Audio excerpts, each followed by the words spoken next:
नमस्कार, स्वागत है आप सभी का विज्ञान प्रसार के साइंस चैनल में।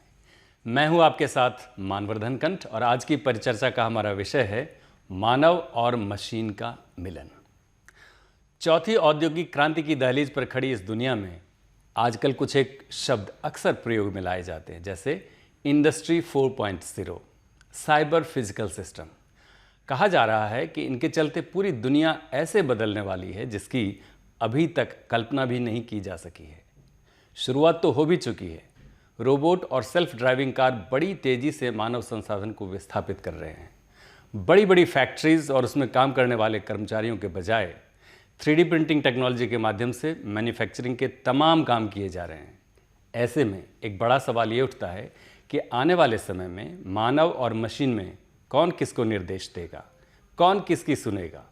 आखिर मानव और मशीन का मिलन पूरी मानवता को कैसे प्रभावित करने वाली है, इन्हीं सवालों पर चर्चा करने के लिए आज हमारे साथ स्टूडियो में मौजूद हैं AICTE के एडवाइज़र डॉक्टर नीरज सक्सेना और AK Garg college of engineering के प्रोफेसर आशिफ शाह। आप दोनों मेहमानों का बहुत बहुत स्वागत है हमारे स्टूडियो में। Thank you. प्रोफेसर आशिफ, आपसे चर्चा की शुरुआत करना चाहूँगा। ये जो शब्द है साइबर फिजिकल सिस्टम, इसको कैसे समझा जाए? इंडस्ट्री 4.0 इसको कैसे समझें और इसका टेक्नोलॉजी की दुनिया पर और पूरी दुनिया पर क्या असर पड़ने वाला है?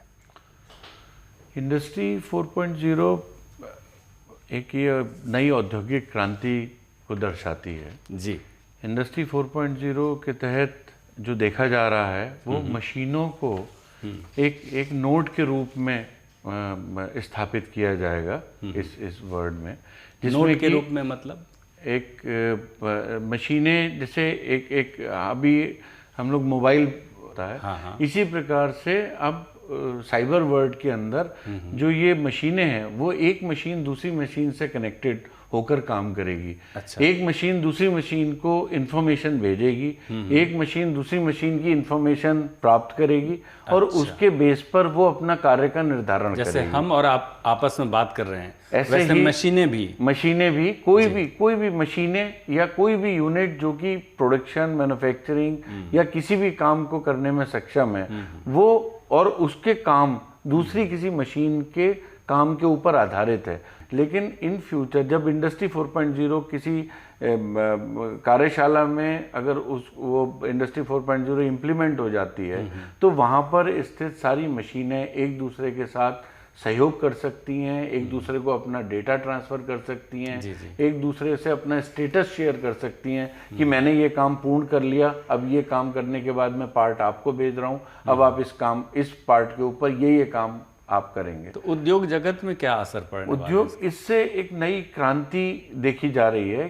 तो जब ये जो नई औद्योगिक क्रांति है, ये एक जब आप मशीन दूसरी मशीन के साथ में अपना डेटा शेयर कर रही है तो उसके लिए एक तो उसकी कार्य क्षमता बढ़ जाती है, दूसरी उसके पास पूरी इंफॉर्मेशन रहती है कि जिससे कि जो प्रोडक्ट हम बना रहे हैं उस प्रोडक्ट को अच्छे से अच्छा बनाया जा सके, कम समय में बनाया जा सके, उतने ही समय के अंदर ज़्यादा प्रोडक्शन हासिल करी जा सके। डॉक्टर नीरज सक्सेना, आपसे जानना चाहूँगा कि अगर एक लेमैन, एक आम आदमी अगर जानना चाहे साइबर फिजिकल सिस्टम को, कैसे समझ सकता है?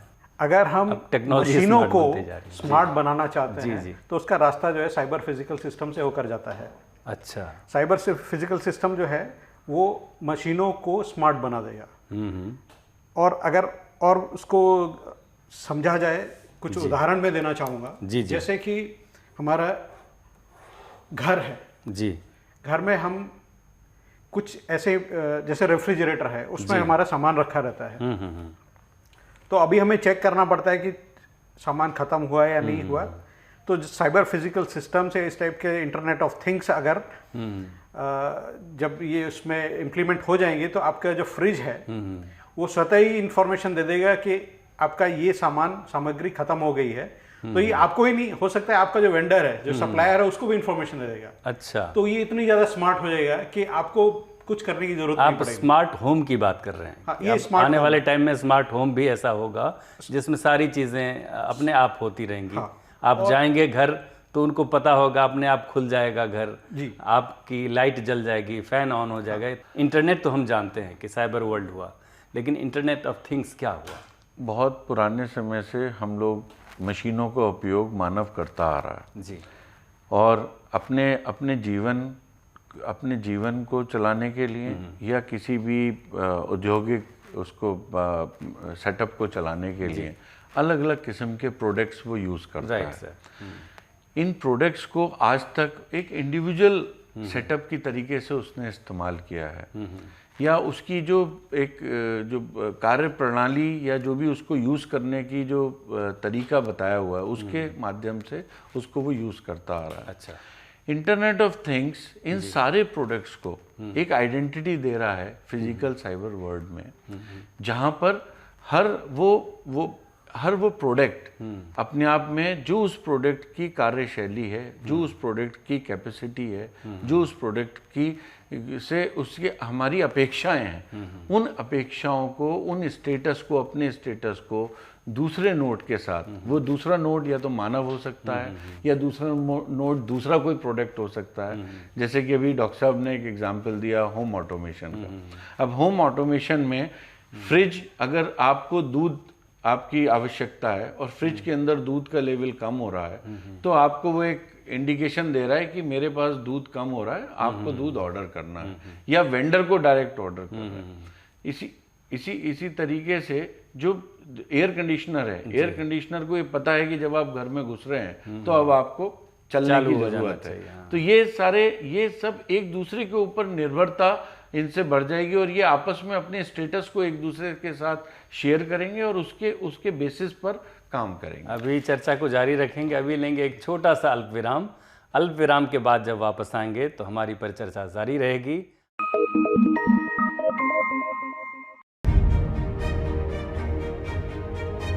इंडिया साइंस एक इंटरनेट आधारित विज्ञान वेब चैनल है।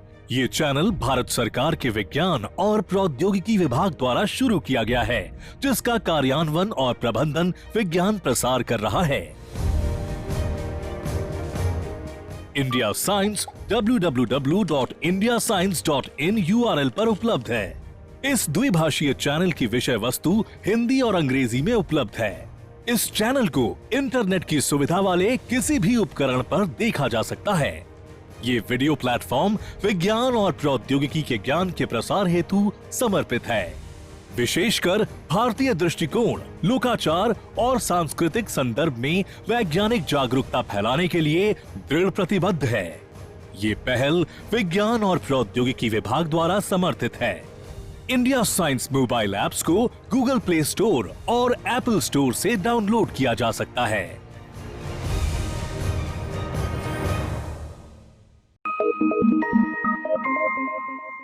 ब्रेक के बाद एक बार फिर से आपका स्वागत है। आज की परिचर्चा का हमारा विषय है मानव और मशीन का मिलन।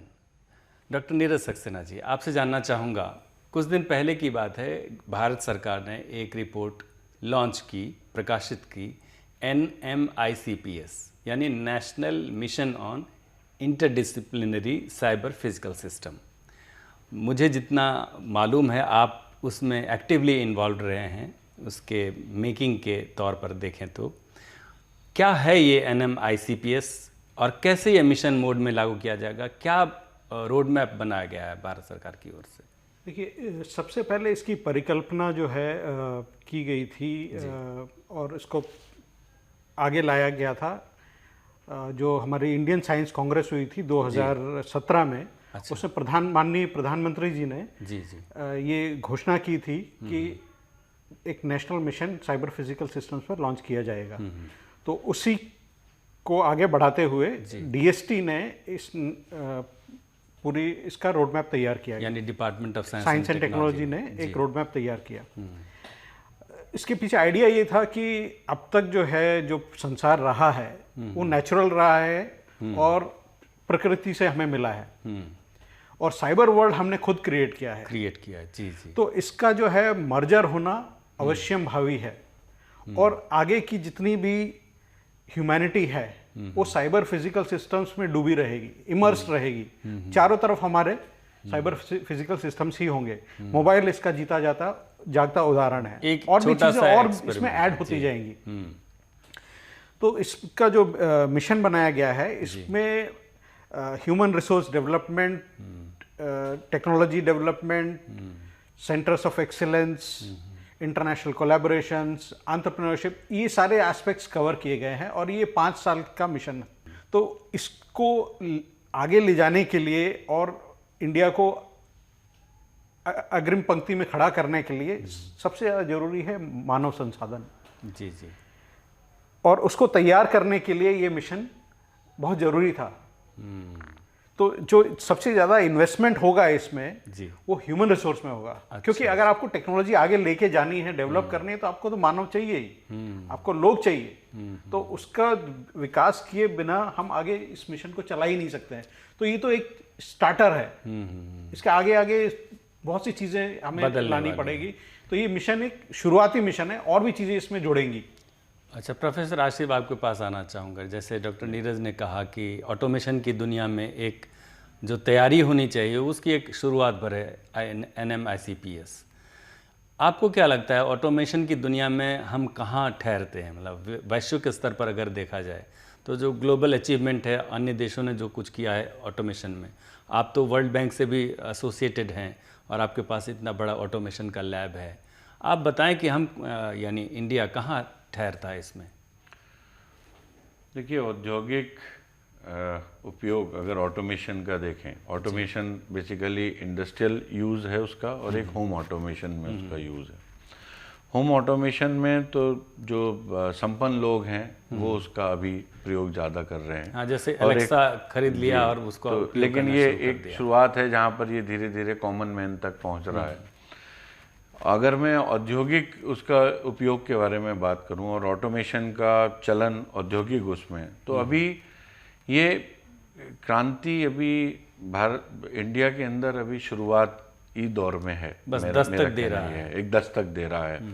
जो हमारे स्मॉल एंड मीडियम एंटरप्राइजेज हैं, अभी उनको बहुत ज़रूरत है कि वो छोटे छोटे ऑटोमेशन सॉल्यूशंस अपने यहाँ स्थापित करें और उन ऑटोमेशन सॉल्यूशन से अपने जो प्रोडक्ट जो वो बनाते हैं उसकी गुणवत्ता और उसके प्राइस को इम्प्रूव करें, ताकि वो ग्लोबली कॉम्पिटिटिव हो जाए। अभी जो हमारी जो इंडस्ट्री है, जो नई इंडस्ट्री आ रही है, वो ऑटोमेशन के साथ आती है।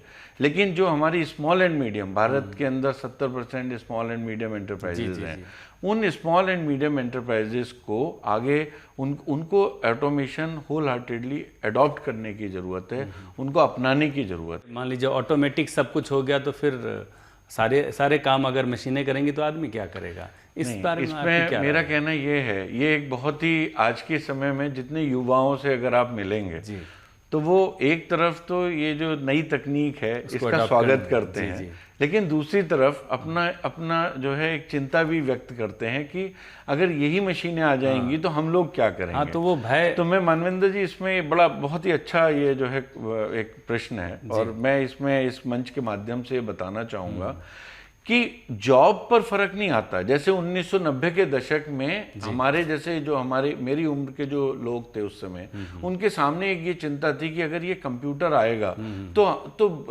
लोग कहाँ जाएंगे।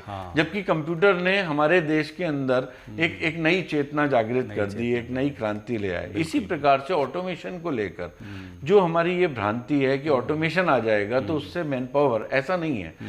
लोगों के जो आज जॉब रोल हैं वो चेंज हो जाएंगे। अच्छा, उसकी प्रकृति बदल जाएगी। दूसरी चीज, जो ये भारत सरकार जो आज की डेट में हमारा स्किल इंडिया मिशन चला रही है, डिजिटल इंडिया मिशन चला रही है, इन मिशन के माध्यम से हम जो युवा हैं उनको शिक्षित कर रहे हैं, उनको प्रशिक्षित कर रहे हैं, ताकि वो नई टेक्नोलॉजी को यूज कर सके। आज नई टेक्नोलॉजी हमारे लिए कोई चॉइस नहीं है। नई टेक्नोलॉजी आपको अपनानी ही पड़ेगी अगर आपको विश्व में अपना स्थान बनाना है। डॉक्टर नीरज, आपका क्या मानना है? हाँ, मैं ये कहना चाहूँगा कि नई टेक्नोलॉजीज जो होती है अपने साथ नए जॉब्स लेके आती हैं, नए रोल्स क्रिएट होते हैं। जैसे प्रोफेसर साहब ने कहा, जी जी, नई चीज़ें आएंगी। हम जो पुरानी से घबरा रहे हैं कि पुराने हमारा साथ छोड़ देंगे, ऐसा नहीं होगा। नई नई चीज़ें आएंगी और जो एग्जिस्टिंग रोल्स हैं वो उनका ऑब्सोलीट होते जाएंगे। नहीं, मैं यहाँ ये जानना चाहूँगा सर, जैसे मान लीजिए एक बड़ी सी फैक्ट्री है, मान लीजिए कार मैन्युफैक्चरिंग की है या कोई भी टू व्हीलर मैन्युफैक्चरिंग की, उसमें तमाम लोग काम करते हैं और तमाम तरह की जिम्मेदारियाँ उसमें हैं। जैसे ही रोबोटिक्स उसमें घुसता है तो इकट्ठे सैकड़ों लोगों की नौकरी चली जाती है। क्या ये सच नहीं है? नहीं, सैकड़ों लोगों की जाएगी, लेकिन सभी की नहीं जाएगी। कुछ लोग जो है डाउन द लाइन दूसरी चैनल होगा, वहाँ पर उनको रोजगार मिलेगा।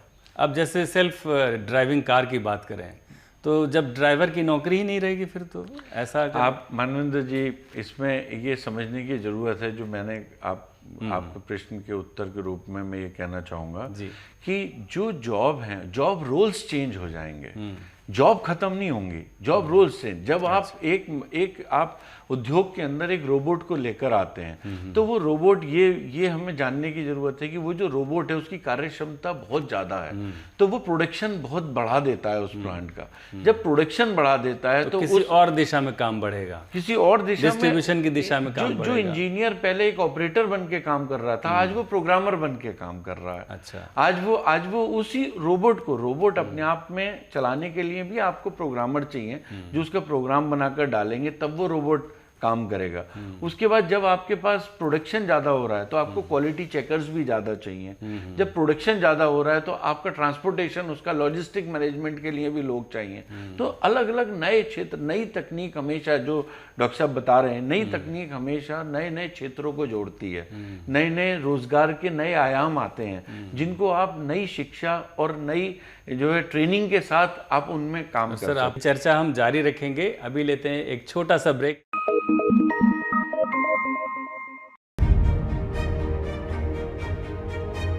इंडिया साइंस एक इंटरनेट आधारित विज्ञान वेब चैनल है। ये चैनल भारत सरकार के विज्ञान और प्रौद्योगिकी विभाग द्वारा शुरू किया गया है, जिसका कार्यान्वयन और प्रबंधन विज्ञान प्रसार कर रहा है।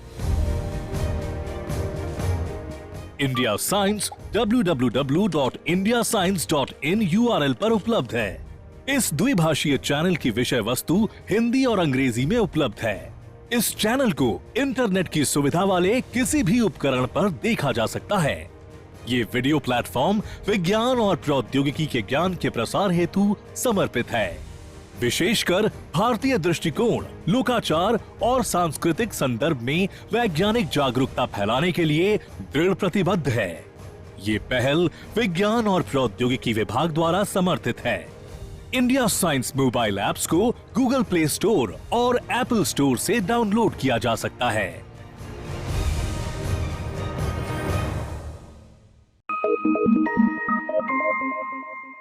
ब्रेक के बाद एक बार फिर से आपका स्वागत है आज की परिचर्चा में। आज की परिचर्चा का विषय है मानव और मशीन का मिलन। डॉक्टर नीरज, आपके पास आना चाहूँगा और जानना चाहूँगा कि जब बात चली थी national mission on interdisciplinary cyber physical system पर, मैं ये जानना चाहूँगा कि तकनीकी संस्थान जैसे AICT है और भी कई तकनीकी शिक्षा संस्थान है, उन्हें क्या प्रोग्रामिंग करनी चाहिए और कैसे काम हो रहे हैं CPS पर, साइबर फिजिकल सिस्टम पर? ये जो मिशन लॉन्च किया गया है, इसमें बहुत बड़ी संख्या में इंटर्नशिप्स का प्रावधान रखा गया है। तो AICT के तहत करीब 10,000 इंस्टीट्यूशंस हैं, पॉलिटेक्निक, PG, UG, और इसमें करीब 10 से 15 लाख। तो CPS पर पढ़ाया जाएगा, कोई करिकुलम डेवलप किया गया? मैं उस पर आ रहा हूँ। तो ये बच्चे जो हैं, हम लोगों के स्टूडेंट्स, साइबर फिजिकल सिस्टम्स पर बेस्ड इंटर्नशिप्स कर सकते हैं। इंटर्नशिप्स का क्योंकि प्रावधान रखा गया है इसमें मिशन में। अब आप देखिए, करीब 10 लाख बच्चे हैं, अगर 5-5 बच्चे भी एक ग्रुप बना ले तो वो करीब 2 लाख ग्रुप हो गए। अच्छा, अगर 2 लाख ग्रुप, तो ये क्या इंजीनियरिंग कॉलेज के बच्चे ही होंगे या साइंस पढ़ने वाले कोई और बच्चे भी हो सकते हैं? इसमें हमने सिर्फ अभी तो इंजीनियरिंग पे फोकस किया है, क्योंकि उनके पास मेंटर्स हैं, टीचर्स हैं, और उनके पास लैब्स हैं, और भी उनके पास सपोर्ट है। अच्छा, तो उनके पास फैसिलिटीज़ हैं, तो इसका जो है एडवांटेज ले सकते हैं, ये हेड स्टार्ट। तो इस तरह की करीब जो हमारे स्टूडेंट्स हैं वो मिल करके ग्रुप में भी अगर वो करें तो जैसे 2 लाख प्रॉब्लम्स, 2 लाख ग्रुप बन जाएंगे, 2 लाख प्रॉब्लम्स हम सॉल्व कर सकते हैं CPS बड़ी को बात है। यूज करके, और उसमें से अगर 1% भी अगर सक्सेसफुल हो जाती है तो करीब हम लोग 20,000 प्रॉब्लम्स Solution निकाल लेंगे। सॉल्यूशंस निकाल सकते हैं। और ये 20,000 सॉल्यूशन उनके लिए नहीं है, इसको स्प्रेड आउट किया जा सकता है, scale up इनोवेशन किया की जा दुनिया सकता में एक नया एक्सपेरिमेंट है, होगा। नया एक्सपेरिमेंट होगा। और इससे जो है, जो हम अक्सर कहा जाता है कि स्टूडेंट्स अनएम्प्लॉयबल हैं हाँ, और उनको एक्सपीरियंस नहीं होता है, इंडस्ट्री का प्रॉब्लम सॉल्विंग का एक्सपीरियंस नहीं होता है, तो ये एक बहुत बड़ा एक प्लेटफॉर्म हम इस मिशन के माध्यम से मिल रहा है। उसके लिए बच्चों को क्या करना पड़ेगा? जो इनका छात्र अनाउंसमेंट छात्राएं होगा तो स्कीम्स का अनाउंसमेंट होगा तो बच्चे अप्लाई कर सकते हैं, उसमें स्टूडेंट्स अप्लाई कर सकते हैं। इंस्टीट्यूशंस के लिए भी कुछ स्कीम्स हैं, फैकल्टी के लिए भी कुछ स्कीम्स रखी गई हैं इसमें, और सेंटर्स ऑफ एक्सीलेंस का भी कॉन्सेप्ट है इसमें। तो ये एक पूरी तरह से मानव संसाधन केंद्रित मिशन भी है। बहुत बढ़िया। प्रोफेसर आशिफ, आपके पास आना चाहूँगा, और डॉक्टर साहब आपसे भी जानना चाहूँगा कि ये जो मैन वर्सेस मशीन, ये रेस चल रही है या हमें एम्ब्रेस करने की आवश्यकता है? इस पर आपकी मेरा क्या राय मानना है? ये है कि मानव और मशीन एक दूसरे के पूरक हैं, पूरक हैं। जी जी। और ये एक दूसरे को बेसिकली सपोर्ट कर रहे हैं और अच्छा जो है प्रदर्शन के लिए। अच्छा। तो अगर हम इन दोनों के बीच में अगर हम कंपटीशन मान लेंगे तो वो गलत होगा। अच्छा, लेकिन अभी तक तो सर कंपटीशन के मोड में चल रहे हैं हम। नहीं, कंपटीशन नहीं है। हम लोग मशीन को एक इंटेलिजेंस, आर्टिफिशियल इंटेलिजेंस जो ग्रो कर रहा है विश्व में, उसका कारण ये है कि हम मशीनों को और ज़्यादा प्रशिक्षित और उनके अंदर डिसीजन मेकिंग क्षमता लाने की कोशिश कर रहे उसका हैं। खतरा नहीं कुछ दिख रहा आपको? खतरा मैं जो अभी देख रहा हूँ वो ये देख रहा हूँ कि आने वाले समय के अंदर और सुंदर और बढ़िया प्रोडक्ट्स और सुंदर सर्विसेज और बढ़िया सर्विसेज, उत्तम सर्विसेज एक चीज़ और सर आपसे जानना चाहूँगा कि जैसे लीगल एक एस्पेक्ट ये होता है कि जैसे आपने रोबोट तैयार किया और उसने किसी का नुकसान कर दिया, तो जिसने तैयार किया उसके ऊपर शायद अभी क्रिमिनल केस चलता है। एक इस एस्पेक्ट को आप कैसे देखते हैं? देखिए, जितने भी रोबोट या कोई भी नई मशीन का इजाद होता है तो वो एक किस्म से कुछ प्रयोग करने की विधि के साथ उनको जो है लॉन्च किया जाता है। अगर रोबोट आप यूज़ कर रहे हैं या कार आप यूज़ कर रहे हैं, कार अगर आपको उसको ट्रैफिक रूल्स के बारे में जानकारी नहीं है तो वो कार डिजास्टर कर देती है। हम देखते हैं कभी कभी। वैसी स्थिति में किस पर गुनाह साबित होगा? नहीं, मेरे हिसाब से अगर आप उसकी दी हुई शर्तों को माने बिना और उसको ऑपरेट कर रहे हैं तो ये उस यूज करने वाले भूल की है और गलती आपको ही पनिशमेंट। डॉक्टर साहब, आपसे जानना चाहूँगा। देखिए, जब आप मशीन्स में इंटेलिजेंस डाल देंगे तो वो मानव का स्तर हासिल कर लेती हैं, और जैसे जैसे इंटेलिजेंस और बढ़ती जाएगी, और एक ऐसा भी कहा जा रहा है कि सिंगुलैरिटी का कॉन्सेप्ट है कि जब मानव और मशीन का जो मिलन बिल्कुल हो जो जाएगा, बौद्धिक स्तर है बराबर हो जाएगा, तो ऐसे में हम लोगों को या सोसाइटी या कंट्रीज को मशीन्स को भी राइट्स देने पड़ेंगे, क्योंकि उनमें इंटेलिजेंस हमने डाल दी है। कोई भी टेक्नोलॉजी अपने आप में एक तटस्थ चीज़ होती है। यह लाभकारी भी हो सकती है और विनाशकारी भी। इसलिए यदि इसका हम विवेकपूर्ण इस्तेमाल नहीं करेंगे तो हमारा भविष्य सुरक्षित नहीं हो पाएगा। तकनीकी इंजन पर सवार होकर जिस रफ्तार से देश और दुनिया की तस्वीर बदलती जा रही है, ऐसे में यह सुनिश्चित करना अत्यावश्यक हो गया है कि मानव और मशीन का मिलन एक दूसरे के पूरक साबित हों। आज की परिचर्चा में भाग लेने के लिए अपने दोनों मेहमानों का बहुत बहुत स्वागत, धन्यवाद, आभार, और उम्मीद करते हैं आज का हमारा ये प्रोग्राम आपको पसंद आया होगा। अपनी राय हमें नीचे लिखे पते पर भेज सकते हैं। अगली बार फिर हाजिर होंगे एक और रोचक विषय के साथ। तब तक के लिए दीजिए हमें इजाज़त। नमस्कार।